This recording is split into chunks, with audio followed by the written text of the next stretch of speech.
Ah, je me souviens, rempli de promesses de la part de Dieu après ma conversion. Je me suis converti en 85. Au mois de novembre, le 5. Et à 9 h, j'ai jamais oublié. 3 ans après, je commençais par passer par des situations les plus difficiles de ma vie. Début 89, je me suis retrouvé avec un seul pantalon et une seule chemise. Ce pantalon, je l'appelais fils unique parce qu'il n'avait ni grand frère ni petit frère. Et cette chemise avait une particularité. Elle a dû s'adapter aux circonstances. Quelqu'un dit la souffrance vous rend créatif. Quand je l'avais achetée, elle était manche longue, avec une forme de col qui pendait jusque là. Mais comme je n'avais que ça, à force de laver, ça s'est troué un peu, j'ai biffé les mentions inutiles. C'est devenu manche courte.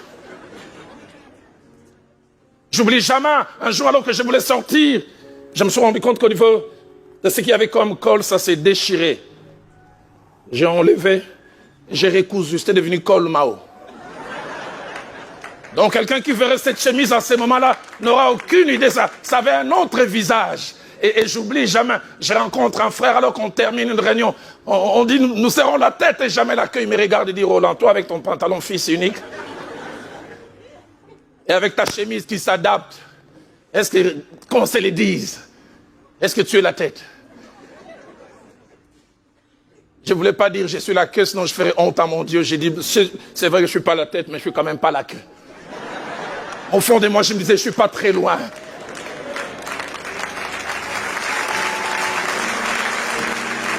Mais ce n'était qu'un point de passage.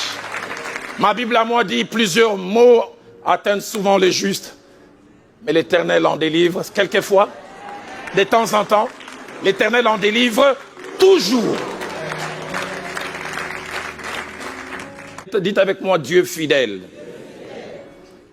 Oh Dieu fidèle, quoi qu'il arrive, j'aimerais dire à quelqu'un, notre Dieu peut tout. Et que rien ne s'oppose à tes pensées. Il arrive quelquefois, nous vivons certaines choses et nous avons l'impression que nous sommes les premiers à passer par ces chemins. Que nous sommes le seul au monde à vivre ces choses. J'aime, Paul, après avoir relaté avec détail aux Corinthiens la marche d'Israël dans les déserts, les bons et les moins bons choix qu'ils ont eu à faire, il va déclarer dans Hébreux 10, dans 1 Corinthiens 10 plutôt, au verset 11, ces choses leur sont arrivées pour vous servir d'exemple. Et elles ont été écrites pour votre instruction. Je ne sais pas ce par quoi vous passez, mais j'aimerais vous dire, vous n'êtes pas le premier. Il dit, puisque nous sommes environnés d'une si grande nuée de témoins. Et le terme qu'il utilise là, c'est un terme adapté aux courses à l'époque gréco-romaine. Où il y avait l'arène, là où les gens couraient, et puis il y avait les gradins.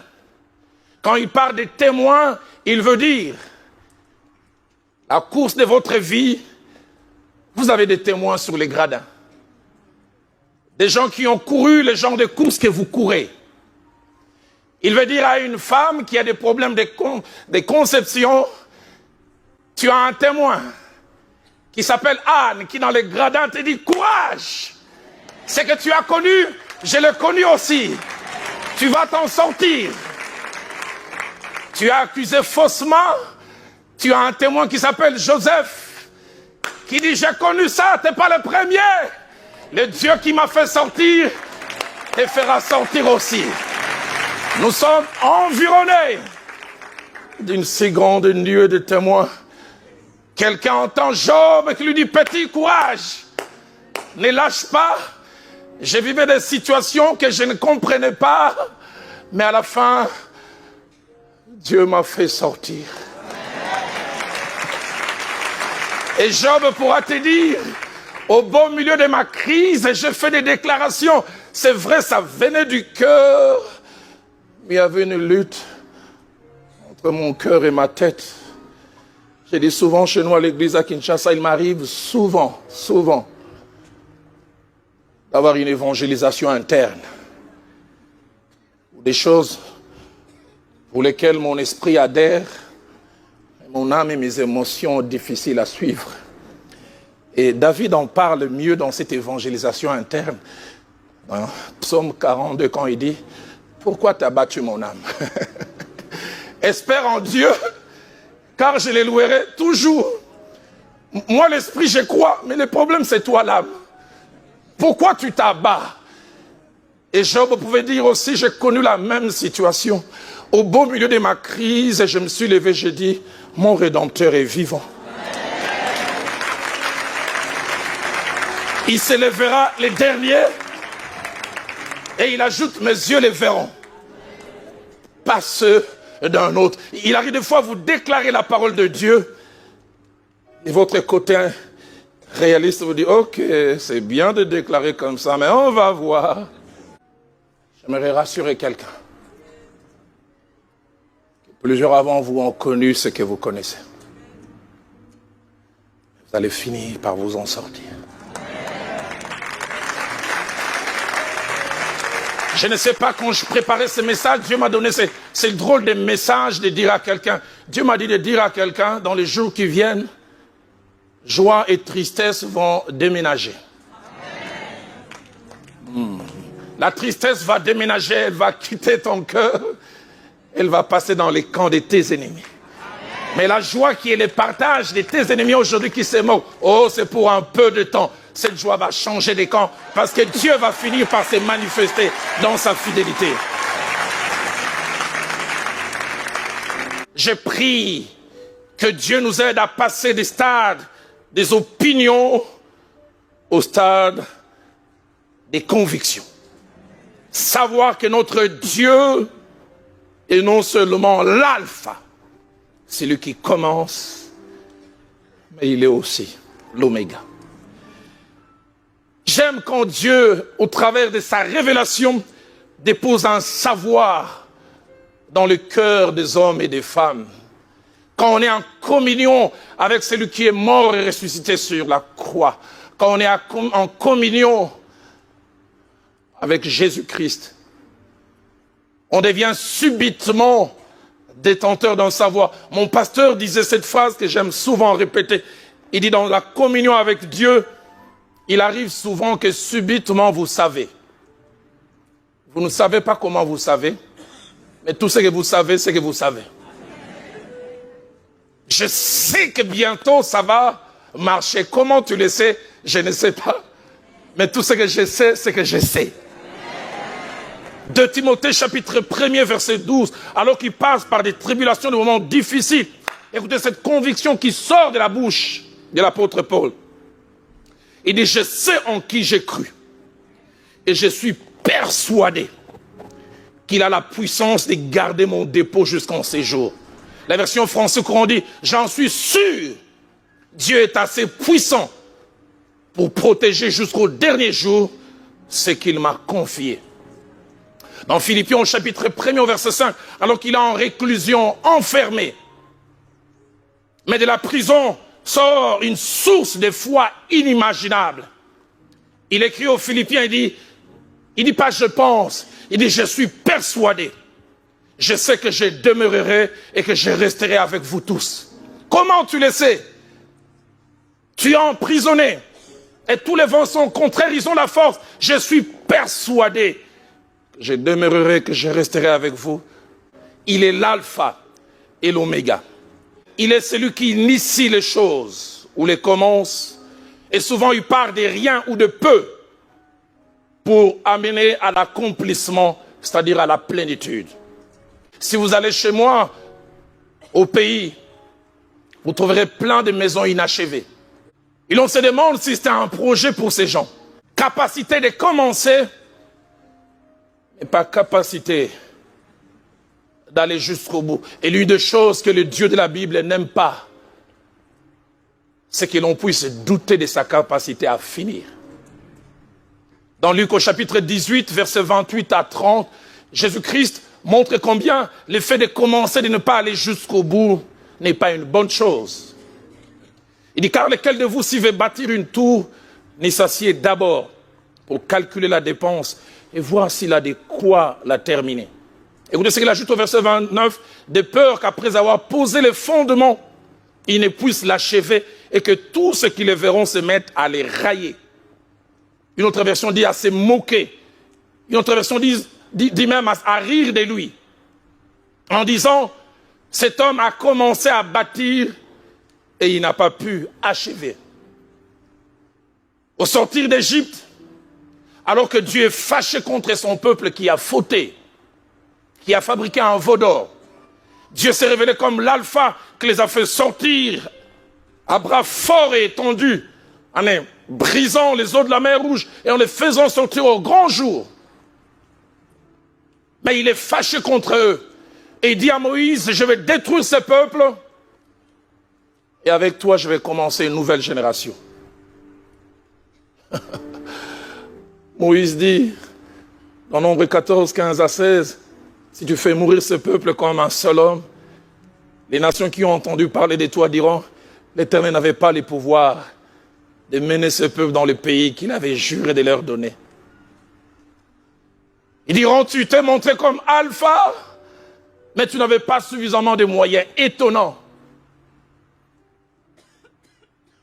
Après, la Bible dit, Dieu s'est repenti. Dieu changea d'avis. Parce que Dieu, quand il commence, il va jusqu'au bout. Je ne sais pas qu'est-ce que je dois dire à quelqu'un, mais j'aimerais dire à quelqu'un, je ne sais par quoi tu passes. Il est l'alpha. Et il est l'oméga.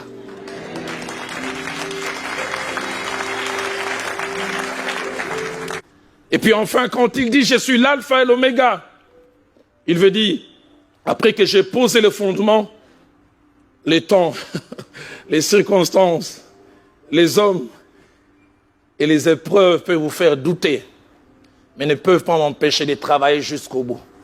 J'aimerais dire à quelqu'un, permettez-moi les termes, le Dieu de la Bible est un jusqu'au boutiste. Il ne s'arrête jamais, à mi-chemin.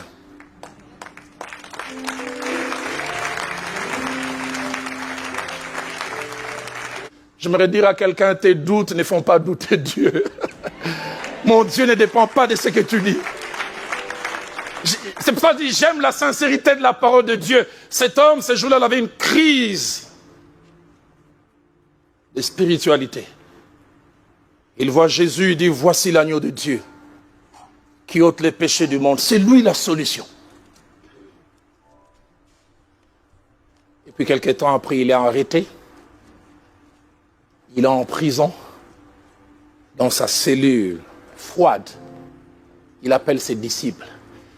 Il dit, j'ai une commission. Allez demander à ce type-là. Est-il celui qui devait venir? Ou devons-nous en attendre un autre? Je m'imagine l'embarras des disciples. Mais n'est-ce pas c'est lui qui nous a dit, voici l'agneau? C'est pour ça que je dis, j'aime la sincérité de la parole de Dieu. J'aime quand Dieu achève, quoi qu'il arrive, quelles que soient les circonstances. J'aimerais dire à quelqu'un, Dieu a un plan B pour toi. Loin de ta pensée, loin de tes projets, mais que lui connaît. J'aimerais le dire à la manière des gens de mon pays, Dieu est en train de comploter en ta faveur. Il est en train de préparer des choses. Quoi qu'il arrive, quand il se manifeste comme alpha, il finit par se manifester comme oméga. Mais la dernière, tout celui qui a vu Dieu commencer comme alpha et qui finit par le voir comme oméga n'est plus jamais la même personne. Celui qui l'a vu comme alpha et qui est passé par des doutes, mais qui finit par le voir comme oméga, n'a jamais de doute. N'abandonne pas. Combien d'entre nous lâchent? Combien d'entre nous abandonnent? Hébreux 10, 38 dit, et mon juste vivra par la foi. Mais s'il se retire, mon âme ne prend pas plaisir en lui. J'aimerais dire à quelqu'un, ne te retire pas. J'aimerais dire à quelqu'un, ne lâche pas. En 68, il y a eu les Jeux olympiques de Mexico. On a commencé la grande course appelée marathon. Et un jeune Éthiopien est parti tambour battant. Au bout de quelques kilomètres, il s'est accroché avec quelqu'un, puis il est tombé. Il s'est blessé au genou, il a cogné la tête et le sang a commencé à gicler. Chaque effort qu'il faisait rendait sa course encore plus difficile. Plusieurs l'ont encouragé, lâche, abandonne. Mais il a continué. Le premier de la course était arrivé, rentré dans les stades. Et l'avant-dernier était arrivé, ça faisait 1h20. Et on voulait fermer les portes du stade en disant que la course était finie. Quelqu'un a dit non. Il y a encore quelqu'un, lui, il ne court pas, il marche. J'oublie jamais, j'ai vu cette scène quand il est rentré dans le stadium. Tout le stade s'est levé. Il est devenu plus populaire que les premiers.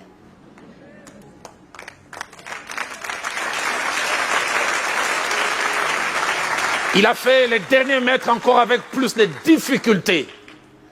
Et alors qu'il voulait franchir la ligne d'arrivée, des caméramans, des journalistes de toutes sortes sont venus. Et à peine il a franchi la ligne, il est tombé, il s'est écroulé. Sueur et sang mélangés. Et un journaliste a pris les micros, il a dit, mais tu t'es blessé il y a plus d'1h30 et tu aurais dû abandonner. Pourquoi tu n'as pas lâché prise? Il a retiré sang et sueur mélangés. Il dit, quand j'ai quitté la Tanzanie, j'ai promis à mon président Julius Nyerere, non pas de commencer une course, mais de la terminer.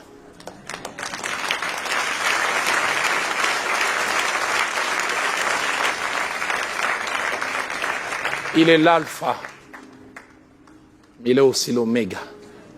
J'aimerais en ce jour nous inviter à baisser nos têtes dans la prière.